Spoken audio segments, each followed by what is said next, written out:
Hola, comenzamos con un avance de los contenidos que vamos a estudiar. En la sección de aperturas conoceremos los pormenores de la defensa Petrov, también conocida como rusa. En la de táctica analizaremos la interceptación y en la estrategia los enroques en flancos abiertos. También hablaremos sobre el gran maestro Efim Geller y descubriremos los secretos de la escuela rusa, la mayor fábrica de campeones de ajedrez que jamás ha existido. En finales, veremos qué es la ventaja de calidad. Y en la lección del gran maestro, Miguel Illescas nos ilustrará sobre el cambio de damas cuando hay enroques en flancos opuestos. Como siempre, mucho por aprender. ¿Comenzamos?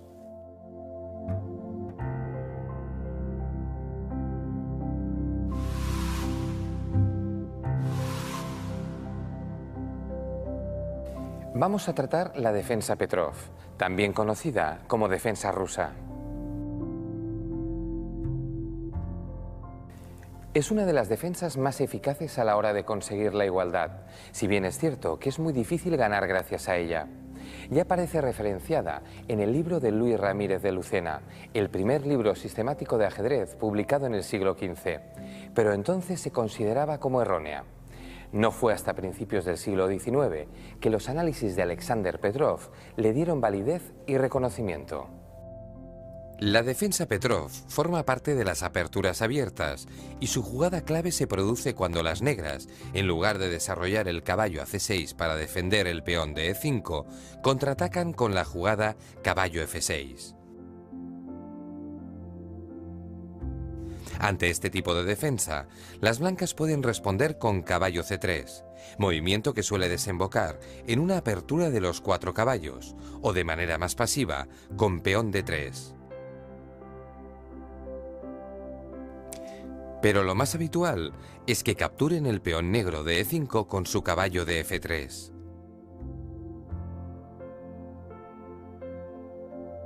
Tras ello, es capital saber que la respuesta caballo por E4 es mala,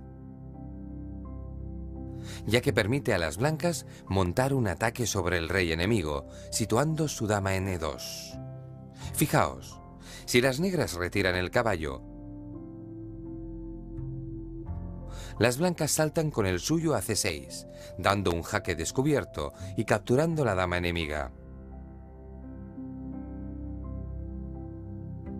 En cambio, si optan por no retirarlo, enseguida tropiezan con la insistencia de las blancas para que lo hagan.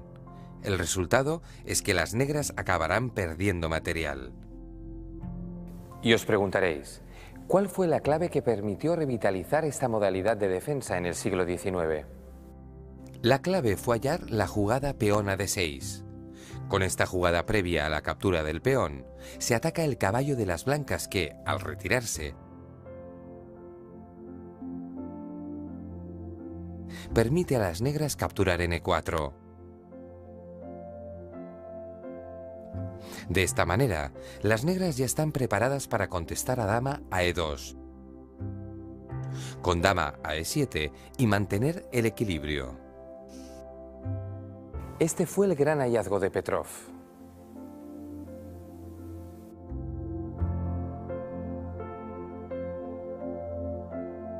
Vistos los antecedentes históricos de esta apertura, vamos a centrarnos ahora en sus fundamentos teóricos. Al margen de la variante principal, caballo por E5, el blanco puede atacar con D4. Ante esta peligrosa jugada, las negras pueden responder con E por D4, que como podéis observar, desemboca en un juego abierto y bastante igualado.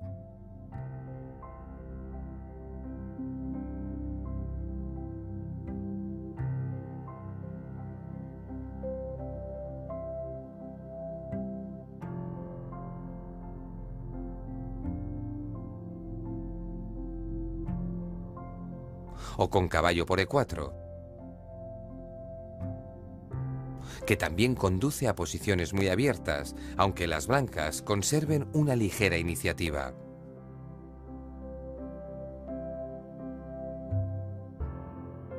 Pero volvamos a la variante principal, donde todavía queda camino teórico por recorrer. Observad.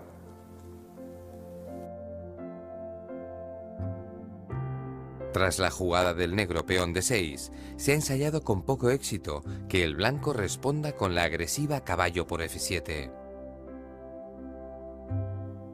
Esta opción no es muy recomendable, ya que se sacrifica un caballo por 2 peones.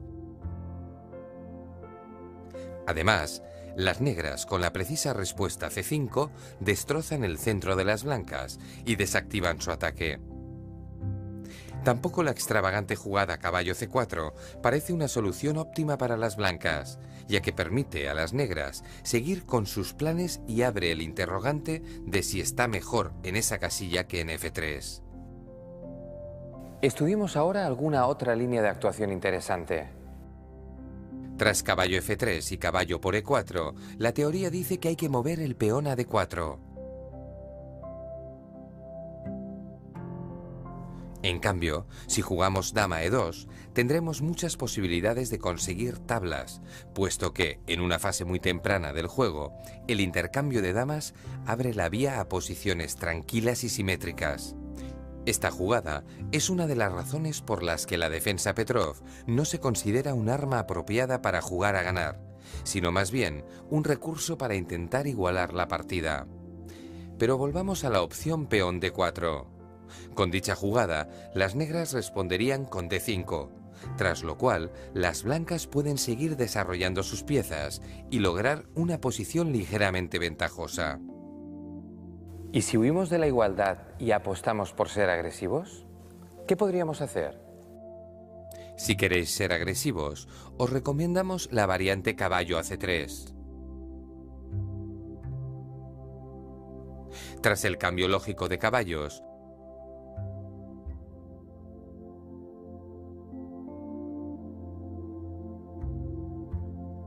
las negras desarrollan el alfil a E7 y el blanco busca el enroque largo, para luego poner en práctica el ataque de la bayoneta con el peón de H2.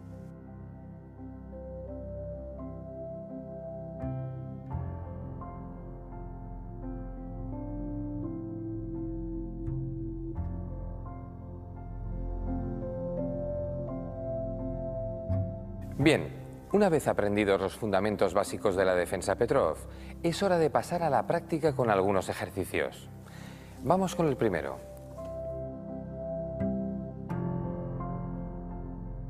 En esta primera situación, vemos que las blancas han jugado caballo C3. En lugar de capturar dicho caballo para provocar un intercambio, las negras responden con una jugada equivocada, peón D5. Juegan blancas y deben responder. Tenéis entre 3 y 15 minutos para buscar la forma contundente con la que podemos aprovechar el mal juego de las negras.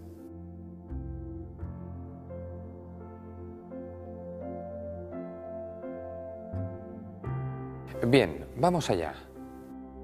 Felicidades a los que hayáis encontrado la jugada dama E2. Con ella, amenazamos con ganar piezas y situamos el peón en D3. Si ahora el negro replica con dama E7, le sorprenderemos con caballo por D5, movimiento que nos debería conducir a lograr una cómoda victoria. ¿Qué deberían haber hecho las negras? Lo mejor había sido olvidarse del caballo, sacrificar un peón y buscar un enroque rápido.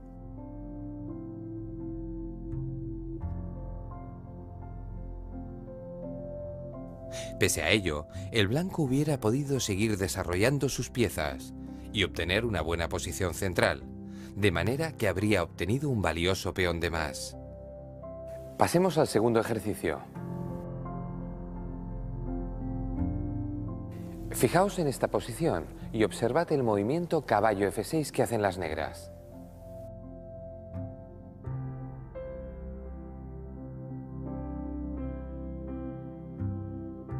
La pregunta es, ¿cómo debería responder el jugador blanco? Es una cuestión conceptual, así que no es necesario calcular mucho.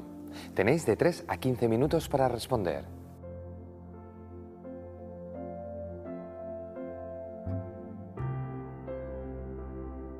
Veamos la solución.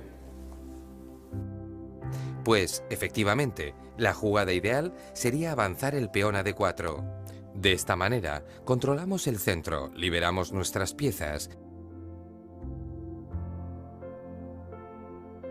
y permitimos el desarrollo de nuestro alfil a D3 para cubrir la diagonal y apuntar al enroque del rival.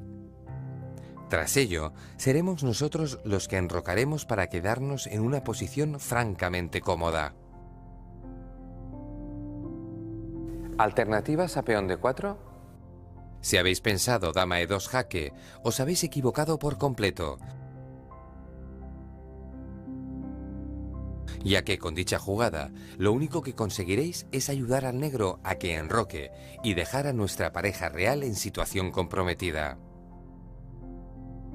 La apertura no debe jugarse de memoria, sino comprendiendo los planes, las ideas aplicadas y cada jugada que realicemos. Bien, pues abordemos el último ejercicio que tenemos preparado. En esta situación, después de caballo C3, las negras cambian caballos.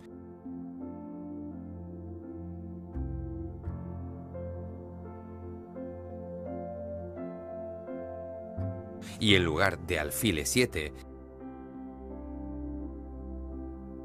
desarrollan su caballo a C6. ¿Cómo corresponde ahora jugar a las blancas? Tenéis de 3 a 15 minutos para descubrirlo.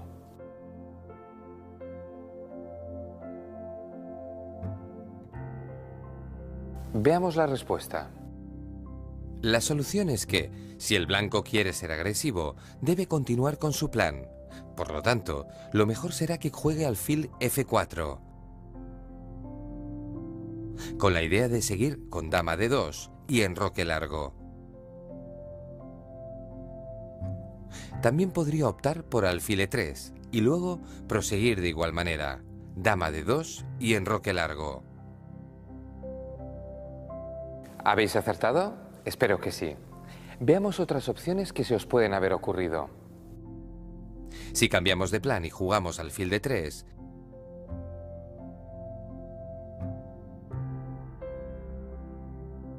habrá enroques cortos, pero después resultará mucho más difícil atacar, con lo cual el resultado más probable será el de tablas.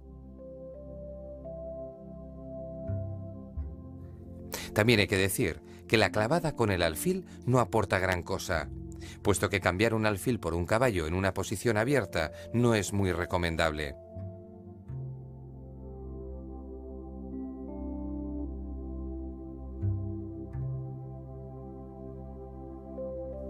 Por último, cabe decir que cualquier otro desarrollo del alfil blanco en casillas como E2 o C4 resultaría igual e incluso peor al de D3, ya que son jugadas demasiado pasivas y facilitan el juego del rival.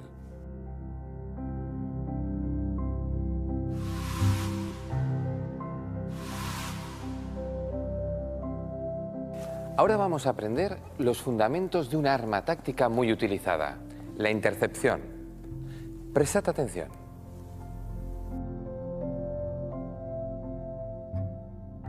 Veamos un ejemplo sencillo. En esta situación, observamos cómo la conexión entre la dama y la torre negra es fundamental, ya que se defienden mutuamente e impiden las múltiples amenazas del rival. ¿Qué debería hacer el blanco? Pues provocar un cortocircuito en la columna E, situando el caballo en E4. Ahora puede, y de hecho debe, ser capturado por la dama o la torre enemigas. De lo contrario, las blancas podrían dar mate en una jugada, tomando la torre con la dama de F7 y capturar la dama con la torre de F1. ¿Pero qué sucede? Si las negras toman el caballo con su torre, pierden la partida con la jugada del blanco dama F8 mate.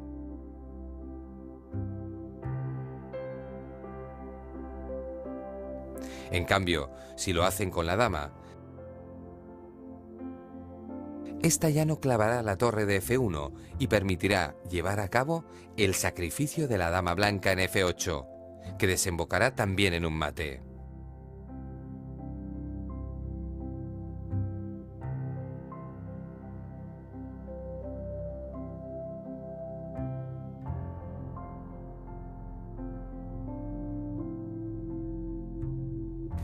La jugada caballo E4 es por tanto un ataque doble, que además intercepta o bloquea la acción en la columna E.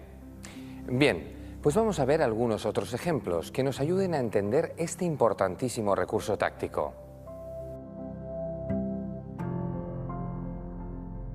La posición está tomada de la partida entre los rusos Ragozin y Taimanov, celebrada en 1945. Las blancas juegan y realizan el brillante movimiento caballo E8. Fijaos en la intercepción de la torre en la fila 8 sobre el punto crítico F8. Al mismo tiempo, observamos el ataque doble sobre la casilla G7 con la amenaza dama por G7 mate. Cuando las negras intentan evitar ese mate, por ejemplo moviendo su peón a E4, se encuentran con que la trayectoria de la torre negra de A8 ha sido interceptada y las negras reciben jaque mate.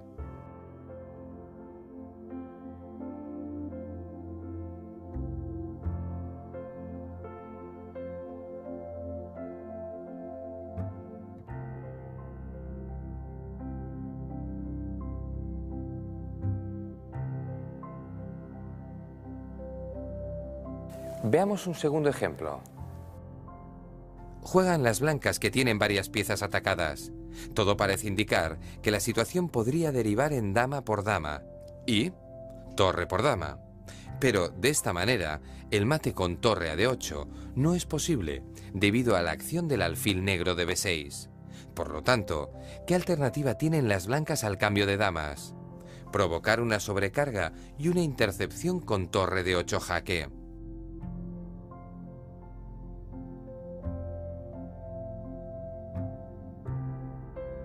Como veis, la torre negra queda sobrecargada, ya que si toma, deja de proteger a su dama.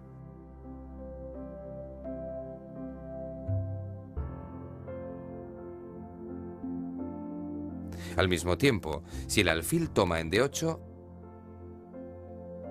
intercepta la acción de la torre sobre el punto E8, situación que aprovechará la dama blanca para dar un jaque mate.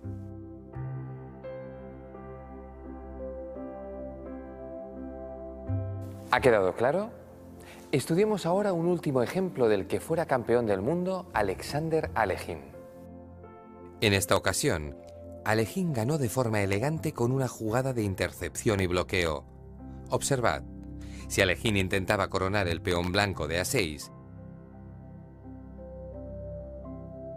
sabía que la torre negra se situaría en H8 para impedírselo. ¿Qué alternativa encontró? Sacrificar su torre, moviéndola a D8 para que el peón pudiese coronar. Fijaos que al capturar la torre con el rey, su rival bloqueó la fila y el peón pudo coronar sin que nadie se lo impidiera.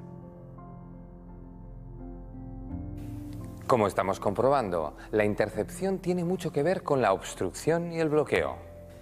Analicemos ahora un caso muy particular, la doble intercepción o tema Novotny, llamado así en honor al compositor de problemas checo, Antonín Novotny, que popularizó esta variante táctica gracias a sus estudios.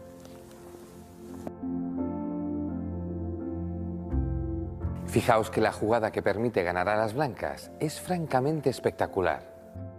El blanco intenta coronar el peón de E, pero la torre enemiga lo controla.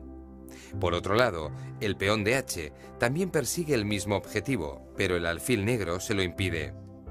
Como veis, las dos trayectorias defensivas se cruzan en la casilla E5, y es ahí, precisamente, donde las blancas situarán su torre, provocando una doble intercepción. Por lo tanto, la torre blanca se sacrifica para que uno de los dos peones pueda coronar.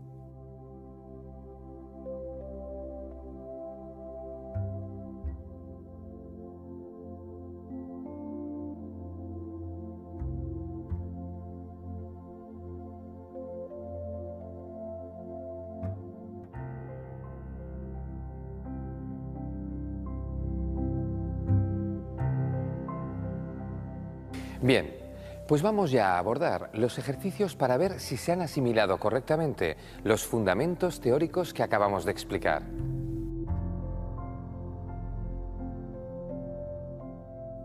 Blancas juegan y ganan.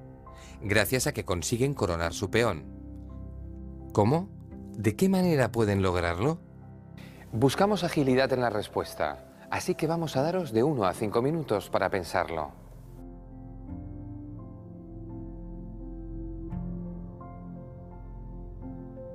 Veamos la solución. Efectivamente, la solución pasa por mover la torre a E7, interceptando así los rayos X que molestaban a nuestro rey. De esta manera, las negras no tendrían tiempo de avanzar su peón, porque el nuestro coronaría antes y capturaría sin problemas tanto la torre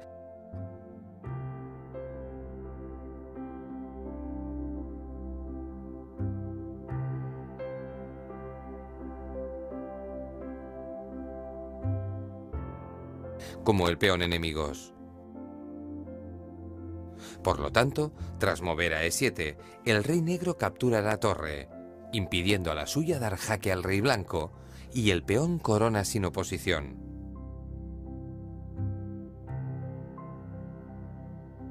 Felicidades a quien haya dado con la respuesta correcta. Pasemos al segundo ejercicio. Juegan blancas. Hay igualdad material y os preguntamos qué opináis de la jugada de intercepción torre de 7. La intercepción parece clarísima. Se ataca a la dama negra y se amenaza con dama por F7 jaque. Pero, ¿la haríais? ¿Creéis que os daría la victoria? Tenéis de 4 a 20 minutos para pensar detenidamente. Relojes en marcha.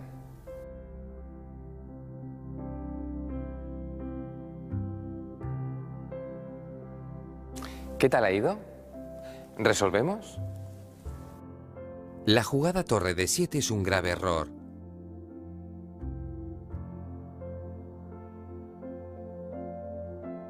Parece buena porque, si alfil por D7, entonces dama por F7 jaque.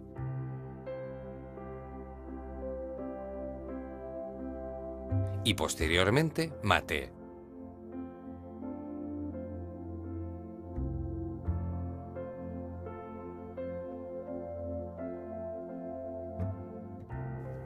Si la dama negra mueve, las blancas pueden de nuevo jugar dama por F7 jaque y posteriormente mate. Pero no todo es tan fácil para las blancas como parece. Fijaos por qué.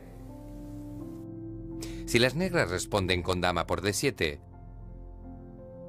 esta defenderá el punto F7. Y si ahora las blancas responden capturándola con su caballo de E5,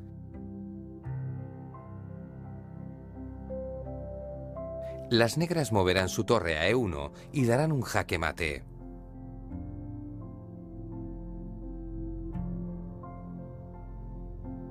¿Cómo deberían haber jugado entonces las blancas?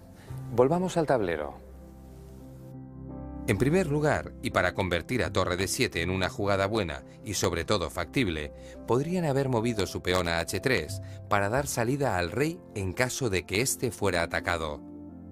Por lo tanto, bien para los que hayan detectado esta jugada previa y excelente para los que han elegido caballo por C6. Tras dama negra por C6, se produce un jaque en D8.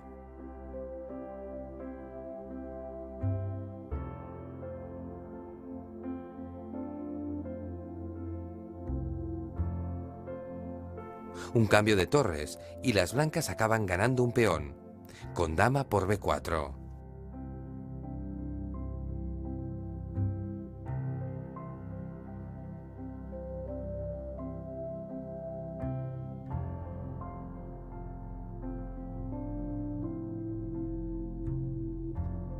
Acabamos de aprender que más vale ganar un peón que perder una partida por intentar una jugada brillante. Sin duda, una lección que no debéis olvidar. Pasemos ya al último ejercicio.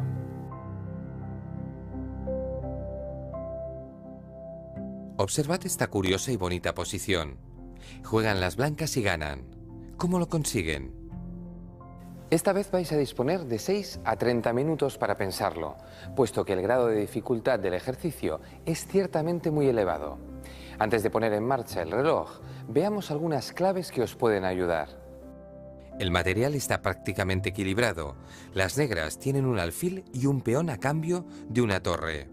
Debido a la presión que ejercen el caballo y la dama, el rey blanco está en una posición muy débil. Y por si fuera poco, su caballo de D4 está amenazado. Por otro lado, la situación del rey negro no es mejor que la de su homólogo. Con una primera línea desierta y con unos puntos de entrada C8 y A8 defendidos de forma precaria, que podrían ser letales si la dama blanca accede a ellos. ¿Qué nos indica este primer análisis? Primero, que la situación requiere un juego enérgico. Segundo, que cualquier jugada de caballo puede resultar catastrófica, ya que la dama negra conseguiría dar jaque mate con cierta facilidad.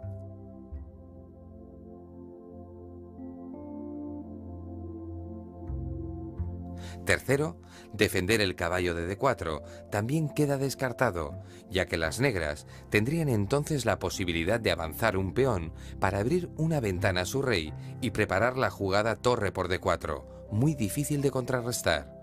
Conclusión, las blancas tienen que jugar al ataque. Así que ánimo, es difícil pero no imposible. Mentes preparadas, relojes en marcha.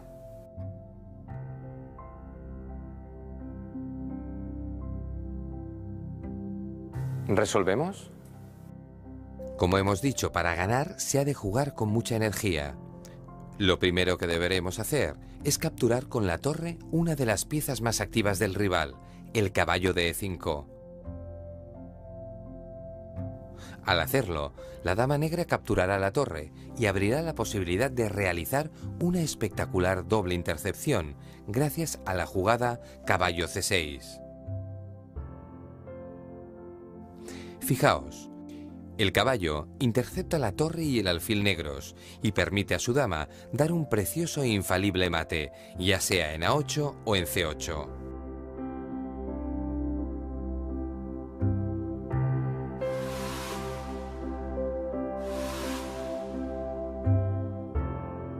En esta sesión vamos a hablar sobre un tema capital, los enroques en flancos opuestos. Comencemos. Si ya de por sí la iniciativa y el ataque son importantes en ajedrez, cuando los reyes están en flancos opuestos del tablero, ambos conceptos se convierten en fundamentales. ¿Por qué?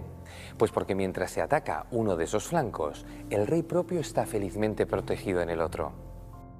Eso permite, por ejemplo, lanzar una avalancha de peones desde el sector donde se sitúa el rey enemigo, sin tener que debilitar la defensa del nuestro. En consecuencia, en este tipo de situaciones, es de vital importancia ser el primero en lanzarse al ataque sobre el enroque enemigo. Para ilustrar la exposición, vamos a recuperar una antigua partida de 1952 que tiene como protagonista, jugando con negras, al famoso gran maestro de la escuela soviética, Efim Geller. Lo primero que observamos es que las blancas no habían jugado del todo bien. El alfil de B2 está mal situado, puesto que no tiene libertad de movimientos. Los peones del enroque deberían estar en línea y no lo están, e iniciaron un tímido ataque con los dos peones en el flanco de rey que no acabaron de desarrollar. Todo ello provocó que la situación fuera, en ese momento de la partida, favorable a las negras. Veamos de qué manera magistral lo aprovecharon.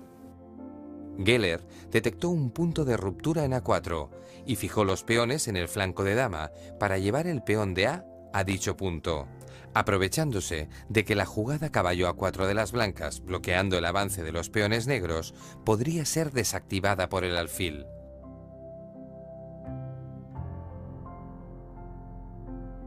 Las blancas optaron por mover su caballo a E2, mientras las negras seguían con su plan y avanzaban su peón a A5, acelerando el ataque a la bayoneta con su infantería. A todo esto, es importante subrayar que la mala posición de ataque de las blancas responde a una deficiente estrategia en la apertura. Veamos cómo intentaron corregir el rumbo de la partida.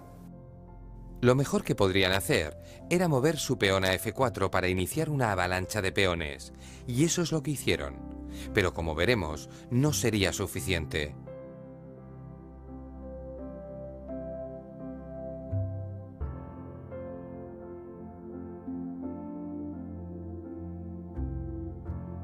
Muy inteligentemente, Geller situó a su caballo en C5, liberando así su alfil de E6 y obligando a la dama blanca a desplazarse hacia el flanco de rey, concretamente a F3. A continuación, sacrificó su alfil de E6 con el fin de lograr su objetivo, alcanzar con su peón el punto de ruptura A4. Recordad muy bien esta última jugada, ya que refleja el espíritu con el que se deben jugar estas posiciones. El ataque y la iniciativa cobran un valor fundamental y el material, que siempre es importante, pasa a un segundo plano. Volvamos al tablero y veamos de forma rápida una posible variante para cerrar la partida.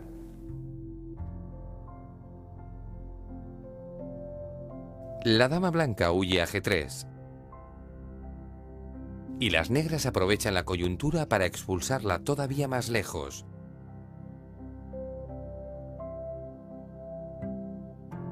Y organizar un ataque mortal. Cualquier intento de las blancas para protegerse acaba fracasando ante el enorme potencial de ataque de las negras, que darán jaque mate en pocas jugadas.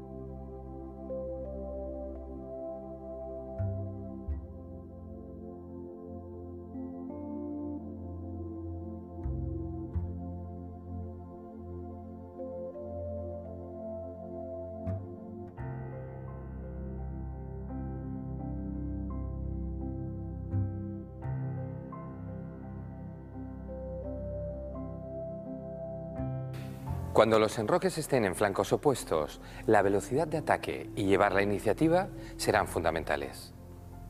¿Calculó todas estas jugadas Efim Geller? Por supuesto que no. Seguramente no se molestó en calcular esa variante, aunque podría haberlo hecho, puesto que eran movimientos muy forzados.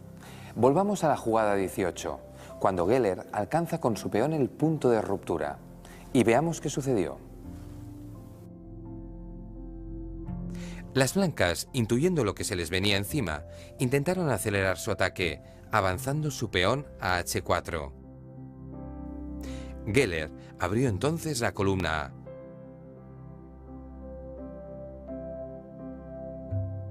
Y sin perder tiempo, entregó el alfil de E6.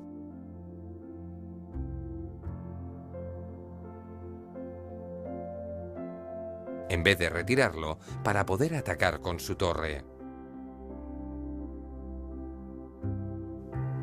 Fijaos que el ruso cumplió con la premisa de ir siempre con la torre por delante y la dama por detrás, para poder sacrificar a la primera y dejar vía libre a la segunda para rematar la faena.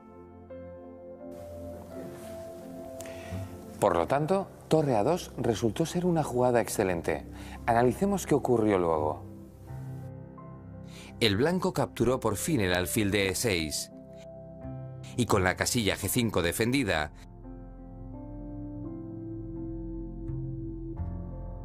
el negro siguió concentrándose en el ataque con dama A5, amenazando la secuencia táctica siguiente. A partir de ese momento, Geller acumularía piezas en ataque hasta conseguir asfixiar al rival.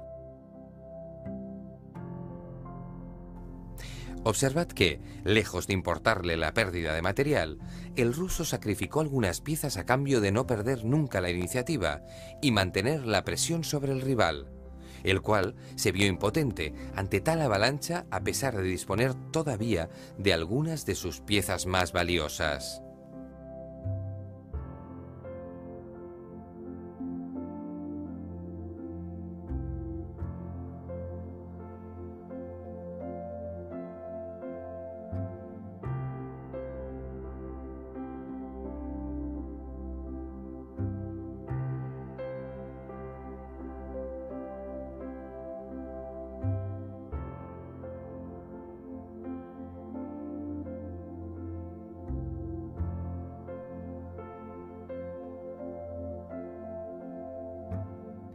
En vistas de lo cual, con ventaja material de las negras y el rey blanco desprotegido, el rival de Geller decidió abandonar en la jugada 30. Aprovechando el examen de una de sus partidas, vamos a conocer un poco más a Efim Geller y a la escuela rusa a la que perteneció.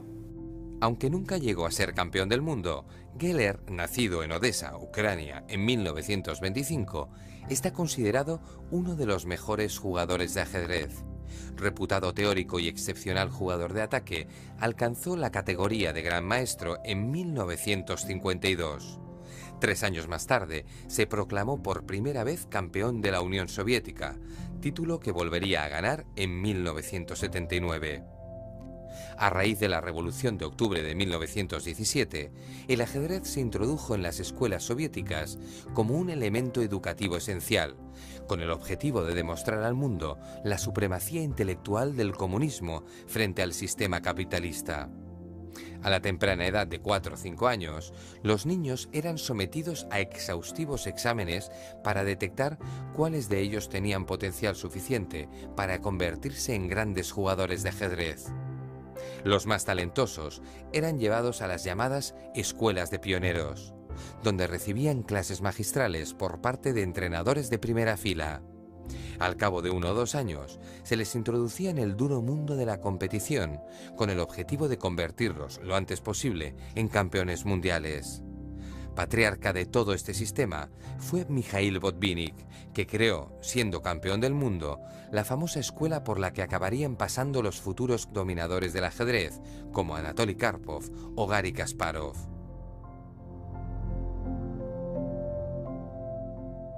Bien, ahora vamos a abordar los ejercicios, donde os pediremos que encontréis siempre la jugada que mejor se adapte a las exigencias.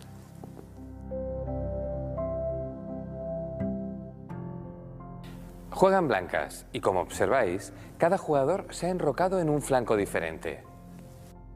¿Qué jugada haríais teniendo en cuenta que la prioridad es atacar? Tenéis de 3 a 15 minutos para decidiros. ¿Preparados? Pues adelante.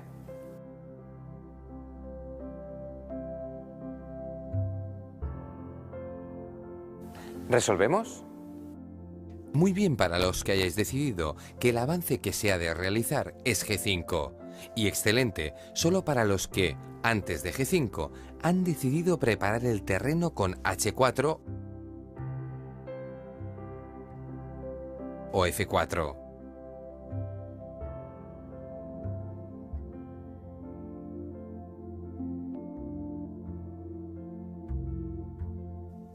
Observad que, rompiendo en G5, la torre y el alfil podrán presionar sobre el punto crítico G7, que es el gran objetivo de las blancas. ¿Qué? ¿Cómo ha ido? ¿Bien? Veamos qué otras opciones había. Una jugada aceptable pero menos buena hubiera sido peón a F3, a fin de consolidar la posición antes de lanzar el ataque, o rey B1, sin duda más lenta y menos agresiva. Por otro lado, cualquier jugada que implicara un cambio de pieza sería mala, por ejemplo, alfil C4.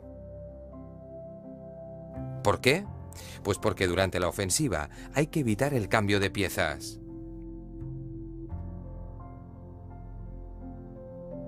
Veamos qué nos depara el segundo ejercicio.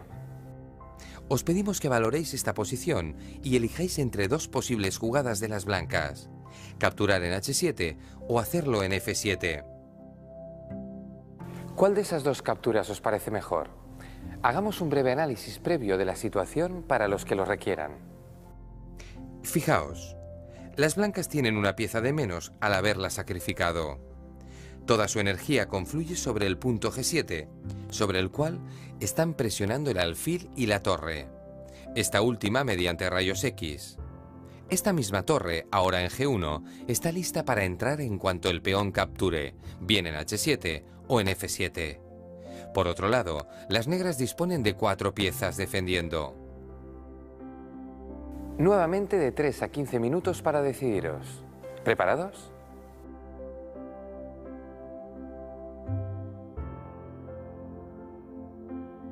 Veamos la solución. Efectivamente, la mejor jugada es tomar en F7. De esta manera, las negras no pueden capturar con la torre. porque dejarían a su alfil de E6 indefenso y las blancas ganarían material. Al estar su alfil atacado, las negras no tienen más remedio que jugar alfil por F7, y las blancas tienen la posibilidad de realizar un magnífico ataque por la columna abierta. Pero analicemos antes por qué era peor la opción de capturar en H7. Pues porque después de peón por H7, el negro responde con rey H8 y las blancas se encuentran con que no les es fácil atacar, debido a la presencia del alfil de E6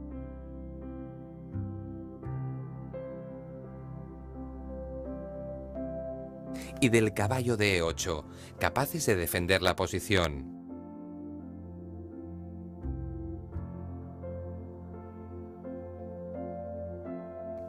La captura previa en E6, para llevar luego la dama a G4, se encuentra con que las negras pueden interponer el alfil y defenderse, de nuevo, de modo muy eficaz.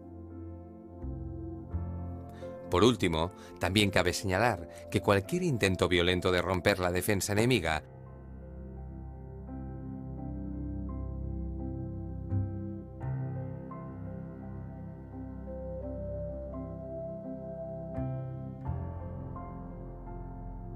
acabará con el rey negro refugiándose tras el peón blanco de H7 y todas las posiciones bien defendidas.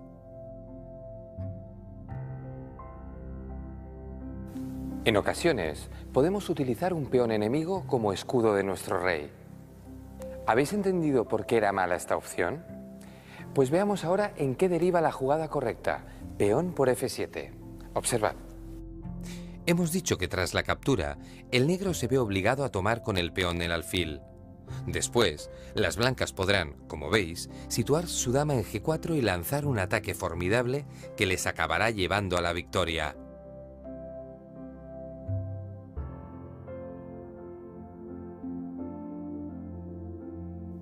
También se podría ganar de una forma más directa con la jugada torre por G7 jaque.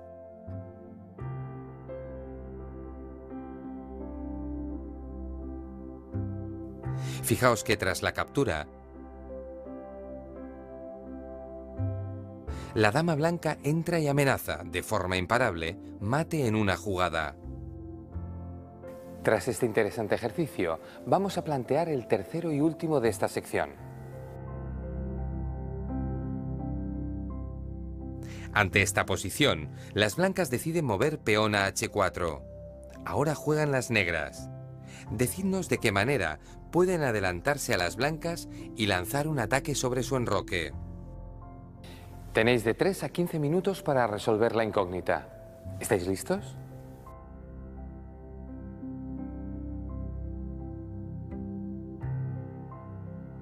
Busquemos la respuesta. Pues bien, aprobado para los que hayan optado por peón B4. Y damos solo un aprobado porque observaréis que, pese a lanzar un ataque rápido, las blancas también tienen opción de lanzar el suyo.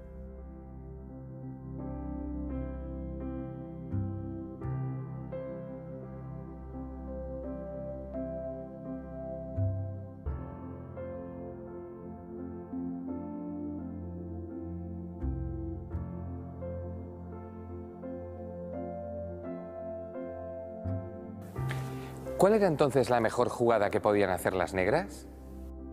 Caballo A4.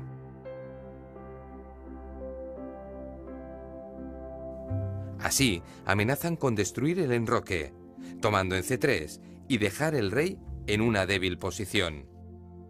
Si el blanco responde capturando el caballo,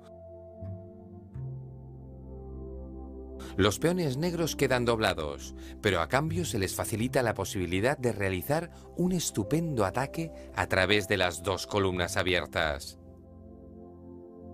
Felicidades, pues, a los que hayan acertado. Muy buenas, Miguel. ¿Qué tal, Marcos? Saludos. Oye, hoy nos vas a mostrar la partida con la que te proclamaste campeón de España en el año 2007. Así es, era la partida decisiva de la final y se trata, bueno, de una posición con enroques opuestos que, como bien sabes, se convierte en la prioridad el ataque al rey. Aunque aquí ya se habían cambiado las damas.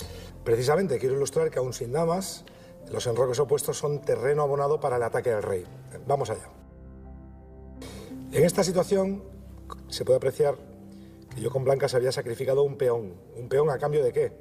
Pues de mayor desarrollo. Tengo ya caballo y alfil en posiciones agresivas, apuntando al punto crítico F7, y mi enroque largo con mi torre jugando libremente la columna dama. Una compensación posicional muy saludable, pero bien, para convertirla en algo más permanente, comprendí que tenía que pasar al ataque, y de ahí la jugada H4, cuya idea es abrir la columna torre para atacar al rey enemigo. Puedo llegar a atacar hasta con 4 piezas, 2 torres, caballo y alfil. Después de caballo C6, siguió mi plan y mi rival centralizó su caballo atacando y defendiendo. Bueno, hay momentos críticos en las partidas, y este es uno de ellos. Aquí podía yo haber frenado el ataque, pero decidí continuar con la jugada H por G6. Sacrifico una pieza en aras del ataque. Hay una variante bonita que se da después de la captura que él no hizo. Después de caballo C4 hay una variante muy bonita, que es las blancas toman amenazando mate en una, con torre H8, y después de la captura torre F7 sigue una jugada de desviación realmente demoledora. Torre H8,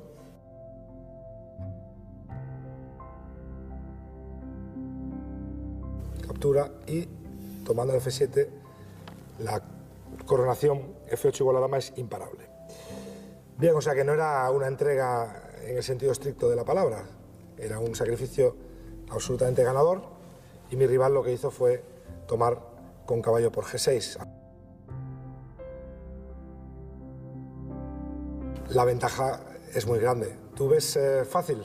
Lo veo fantástico, pero como siempre hay que rematar. ¿Cómo siguió la partida? Pues cierto, sí. El remate es a veces lo más difícil. En este caso jugué F4, movimiento destinado a evitar ya para siempre que el caballo enemigo pudiera regresar al centro. Y de este modo solidifico ya la situación de todas mis piezas y me preparo para la parte final, para el ataque final.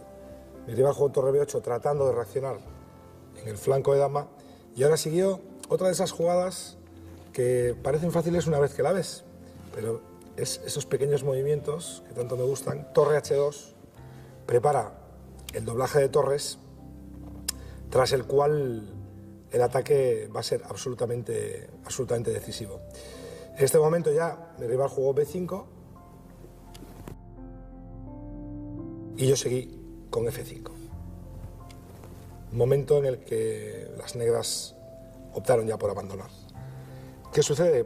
Que después de las jugadas lógicas, la captura en C4 y la recaptura en G6, el mate es imparable. La jugada viene torre de H1 seguido de torre H8 mate. Por ejemplo, después de peón por G6, pues torre de H1 y torre H8 mate es absolutamente imparable. Por lo tanto, mi rival ante esta situación optó por abandonar. Bueno, pues ya has visto, Marcos, el ataque a la bayoneta abriendo la columna H se demostró plenamente justificado en esta ocasión. Me permitió doblar las torres y de este modo participaron directamente en el ataque al rey. Un caso de coordinación total. Todas tus piezas participaron del ataque. Muchísimas gracias, Miguel, por explicarnos un ejemplo tan maravilloso. Ha sido un placer, como siempre.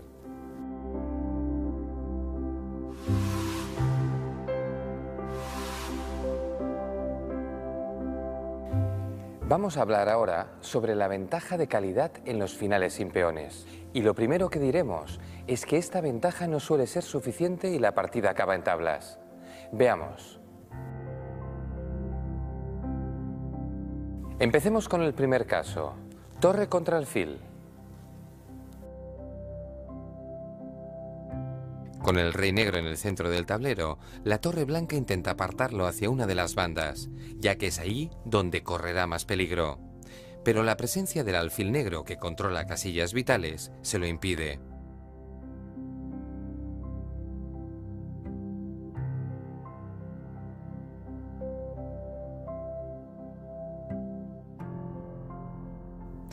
Supongamos que por alguna razón el blanco acaba logrando su objetivo y consigue llevar el rey negro hasta la banda.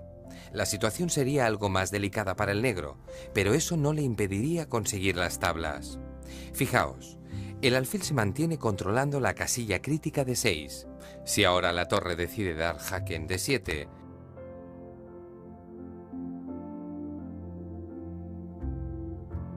lo único que deberá hacer el rey negro es huir de su homólogo. Cumpliendo esta sencilla regla, tendrá las tablas aseguradas gracias al control del alfil sobre el punto crítico. Veamos qué ocurre si en lugar de a la banda, el blanco consigue llevar al rey enemigo a un rincón. Cuando esto sucede, el desenlace dependerá de si lo lleva a lo que llamamos el rincón malo o al rincón bueno. ¿Cómo se diferencian? El rincón malo será aquel en el que el color de la casilla sea el mismo por el que circula el alfil, como en este caso que veis. En estos casos, el bando fuerte, el de la torre, se llevará la victoria apartándose de la acción y esperando a que el alfil asome. Si este va a la primera línea, cualquier jugada que amenace el jaque en octava supondrá la victoria.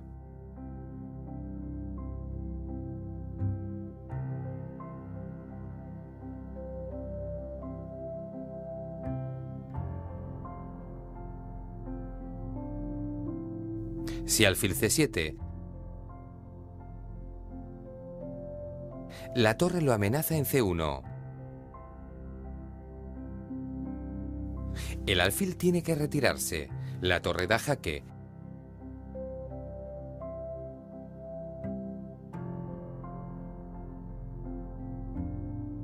Y cuando el alfil va a cubrir a su rey, este se retira dejándolo en manos del blanco.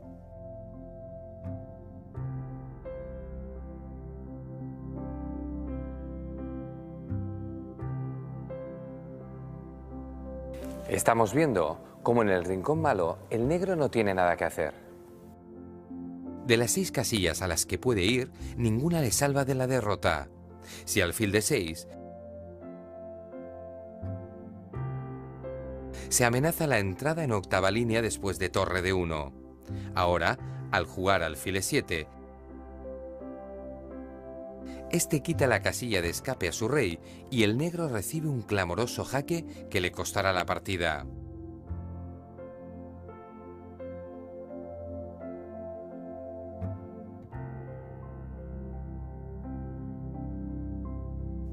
Si alfil E5, el blanco responde con torre E1 y el desenlace será el mismo que en todas las demás posibilidades, la derrota del negro. Si el alfil opta por alejarse del centro del tablero,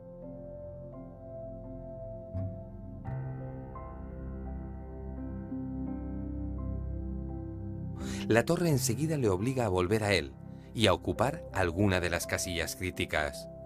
Por último, si el alfil opta por mantenerse en la columna F, las blancas amenazarán mate y cuando el rey negro salga, clavarán el alfil que será capturado.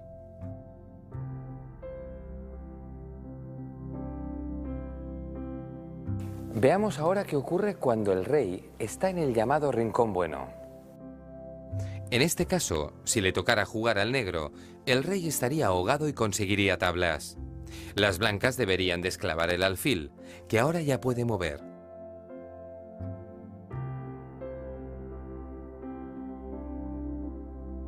Si la torre da jaque, el alfil recupera la posición y se produce la misma situación.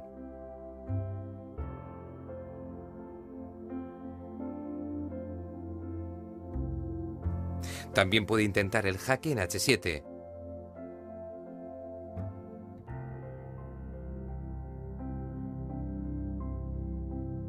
Cuando el rey responde con G8, cualquier jugada de la torre que busque el mate podrá ser repelida por el alfil y las negras conseguirán las tablas.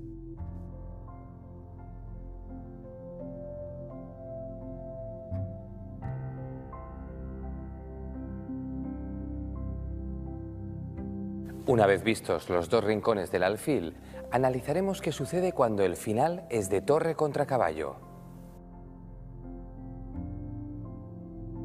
En este caso, Lo único que debe recordar el bando débil es mantener siempre juntos el rey y el caballo. Fijaos en esta secuencia de movimientos y veréis cómo al negro no le es difícil conseguir las tablas, ya que es capaz siempre de mantener su rey en el centro del tablero.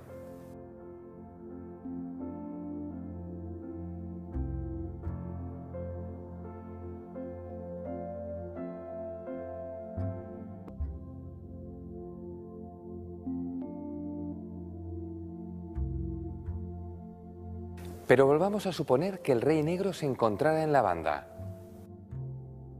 Si el blanco amenaza el caballo,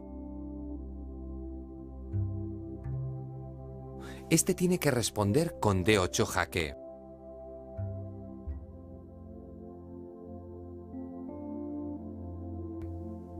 Observad que, en cualquier caso, de lo que se trata es de mantener rey y caballo juntos. Si en algún momento el blanco logra separarlos, el caballo deberá amenazar para luego volver junto a su rey. Con esta técnica defensiva, al jugador negro no se le escaparán las tablas.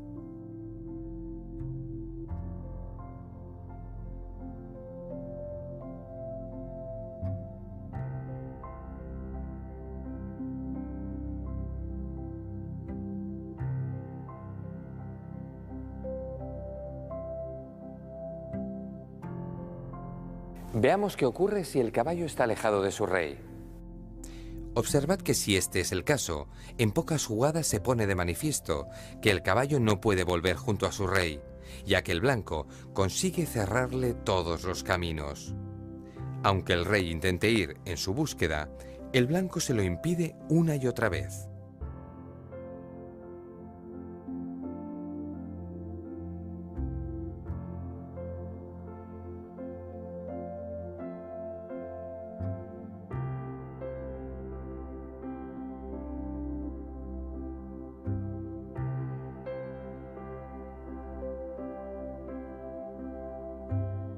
Finalmente, el caballo será acorralado y capturado.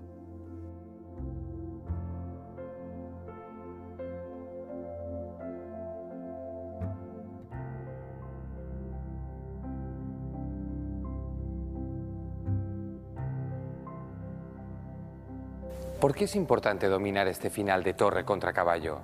Porque existe un típico final, donde la única forma de salvar la partida es coronar en caballo para dar jaque, evitando así el mate y pasando al final que hemos visto de torre contra caballo, en el que el bando débil consigue las tablas.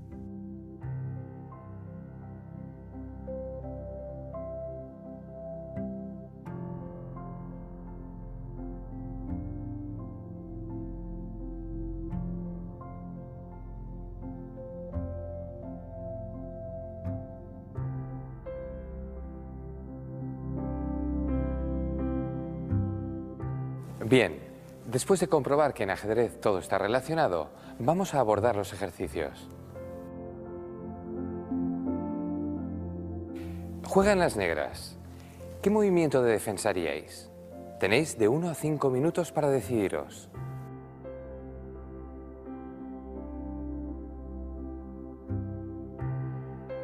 Veamos la solución. La única jugada salvadora en este caso es rey E7, porque de esta manera podremos reunirlo de nuevo con el caballo. Cualquier otro movimiento dejaría el caballo aislado y las blancas ganarían con mucha facilidad.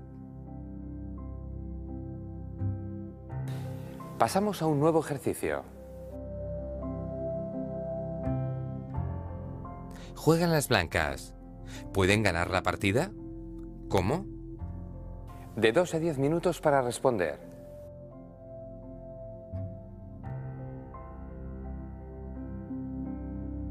Solucionemos la incógnita. Efectivamente, hay una posibilidad de ganar la partida. Fijaos que el negro está en el rincón bueno. Y en principio, tiene todo en su mano para lograr las tablas. Pero, ¿qué ocurre si movemos el rey a G6? Amenazamos mate con la torre, y cuando el rey negro se refugia,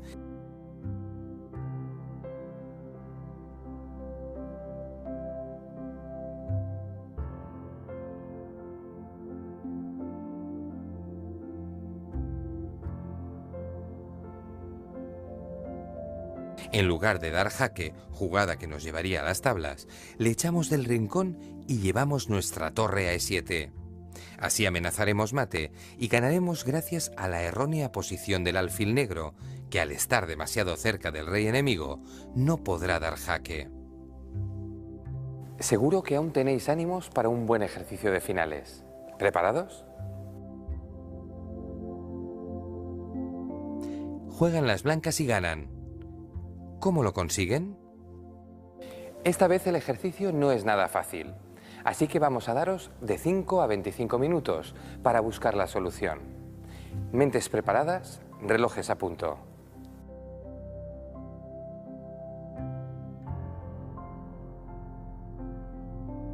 Veamos. La solución pasa por entregar el peón y situar el rey en la casilla crítica G6.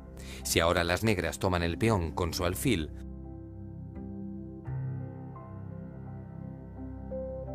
las blancas ganarán fácilmente, ya que el rey enemigo está en el rincón malo y enseguida recibirá jaque mate.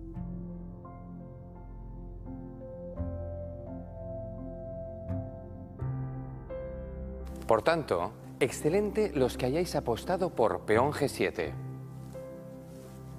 Pero, ¿qué ocurriría si las negras optaran por no capturar el peón con su alfil? Observemos. Para las blancas, el objetivo seguiría siendo entregar el peón.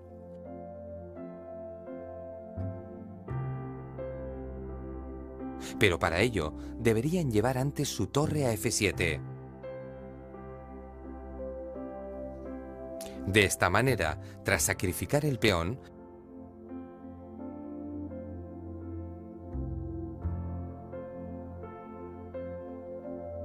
se asegurarían de que el rey negro no pudiera escapar vía F8 y ganarían la partida por estar este en el rincón malo.